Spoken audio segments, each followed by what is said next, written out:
ತಿರುಮಲದಲ್ಲಿ ಅನ್ನಪ್ರಸಾದದಲ್ಲಿ ಹುಳು ಕಾಣಿಸಿಕೊಂಡಿದೆ ಎಂಬ ಪ್ರಚಾರ ಸಂಚಲನ ಮೂಡಿಸಿದೆ. ಪಾಂಚಜನ್ಯ ಪ್ರಸಾದ ಕೇಂದ್ರದಲ್ಲಿ ಮೊಸರನ್ನ ಸ್ವೀಕರಿಸಿದಂತಹ ಭಕ್ತರಿಗೆ ಪ್ರಸಾದದಲ್ಲಿ ಹುಳು ದರ್ಶನವಾಯಿತು ಎಂಬ ಶಾಕಿಂಗ್ ಆರೋಪ ಮಾಡಲಾಗಿದೆ.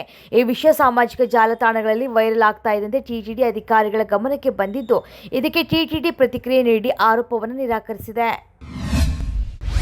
ಉಪಮುಖ್ಯಮಂತ್ರಿ ಡಿಕೆ ಶಿವಕುಮಾರ್ ಬಗ್ಗೆ ಜೆಡಿಎಸ್ ಪಕ್ಷ ವ್ಯಂಗ್ಯವಾಡಿದೆ.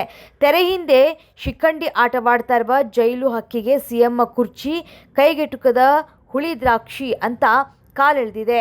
ಹೈಕಮಾಂಡ್ ಗುಲಾಮನಾಗಿ ಕಪ್ಪ ಕಳಿಸುವ ಕಲೆಕ್ಷನ್ ಏಜೆಂಟ್ ಬಂಡೆ ಕಳ್ಳನ ರಾಜಕೀಯ ಭ್ರಷ್ಟಾಚಾರದ ಇತಿಹಾಸವನ್ನ ಸಂಪುಟಗಳಲ್ಲಿ ಪ್ರಕಟಿಸಬಹುದು ಅಂತ ಹೇಳಿದೆ.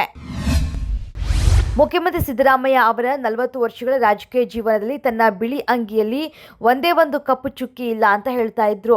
ಆದರೆ ಈಗ ಅವರ ಅಂಗಿಯಲ್ಲಿ ಬಿಳಿ ಎಲ್ಲಿದೆ ಅಂತ ಹುಡುಕಬೇಕಾಗಿದೆ. ಬರೀ ಕಪ್ಪು ಚುಕ್ಕಿಗಳೇ ತುಂಬಿವೆ ಅಂತ ಸಂಸದ ಬ್ರಿಜೇಶ್ ಚೌಟ ಹೇಳಿದ್ದಾರೆ. ಮೂಡ ಸ್ವಾಧೀನಪಡಿಸಿಕೊಂಡ ಬಳಿಕ ನಿಯಮ ಮೀರಿ ಹೆಚ್ಚುವರಿ ನಿವೇಶನ ಪಡೆದುಕೊಂಡು ಕಾನೂನು ಬಾಹಿರ ಕೆಲಸವನ್ನ ಮಾಡಿದ್ದಾರೆ. ಯಾರ್ದೋ ಮಾತು ಕೇಳುವ ಬದಲು ಸಿದ್ದರಾಮಯ್ಯ ಅವರು ಮುಖ್ಯಮಂತ್ರಿ ಹುದ್ದೆಗೆ ರಾಜೀನಾಮೆ ನೀಡಬೇಕು ಅಂತ ಆಗ್ರಹಿಸಿದ್ರು.